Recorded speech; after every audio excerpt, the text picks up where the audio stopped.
উপজেলা নির্বাচন ঘিরে প্রথম ধাপের ভোট পরবর্তী সহিংসতার মধ্যেই চলছে দ্বিতীয় ধাপের প্রচার। ঘটেছে হতাহতের ঘটনাও।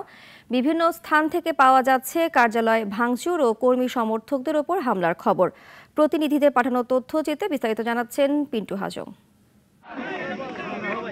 প্রথম দফায় ভোট হয় গোপালগঞ্জ সদর উপজেলায়। নির্বাচন পরবর্তী সহিংসতায় জড়িয়ে পড়ে পরাজিত প্রার্থী লিয়াকত আলী ও বিজয়ী প্রার্থী কামরুজ্জামান ভূঁইয়া লুটুলের সমর্থকরা।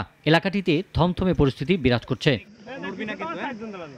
সহিংসতায় একজনের নিহত হওয়ার খবরও পাওয়া গেছে। প্রতিবাদে ঢাকা খুলনা মহাসড়ক অবরোধ করে বিক্ষোভ করেন লিয়াকত আলীর সমর্থকরা।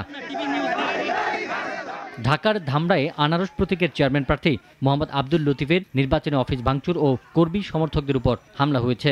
অভিযোগ, মোটরসাইকেল প্রতীকের প্রার্থী খালেদ মাসুদ খান লালটুর সমর্থকদের বিরুদ্ধে। খালিদ মাসুদ লালটু হোন্ডা প্রতীকালা সরাসরি সে বলে কালকে দেওনাই গ্রামে একটা মিটিং করছে, সেখানে সরাসরি হুমকিটা দিয়েছে। রাজবাড়ীর গোয়ালন্দ উপজেলার চেয়ারম্যান প্রার্থী মোহাম্মদ মুস্তফা মুন্সি সাংবাদিকদের সঙ্গে মতবিনিময় করেছেন। নির্বাচন সুষ্ঠু করতে সবাইকে নিষ্ঠার সঙ্গে কাজ করার আহ্বান তার।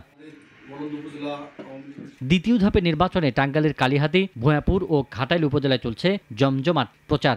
উঠান বৈঠক, সভা সমাবেশের পাশাপাশি বাড়ি বাড়ি গিয়ে ভোট চাচ্ছেন প্রার্থীরা। এই উপজেলা পরিষদ নির্বাচন আমার বিশ্বাস এবং অবাধ এবং সুষ্ঠু হবে। জয়ের ব্যাপারে আমি ইনশাআল্লাহ শতভাগ আশাবাদী। আমার বিশ্বাস আপনাদের সহযোগিতা নিয়ে আমি সেটার উন্নতি করতে পারবো। উপজেলা পরিষদ নির্বাচনের প্রথম ধাপে ভোট হয়েছে ৮ মে, দ্বিতীয় ধাপে ২১ মে, তৃতীয় ধাপে ২৯ মে ও চতুর্থ ধাপে ৫ জুন ভোট হবে। পিন্টু হাজং, নাগরিক। একমাত্র ওয়ালটন এসি দিচ্ছে ১ বছরের রিপ্লেসমেন্ট গ্যারান্টি।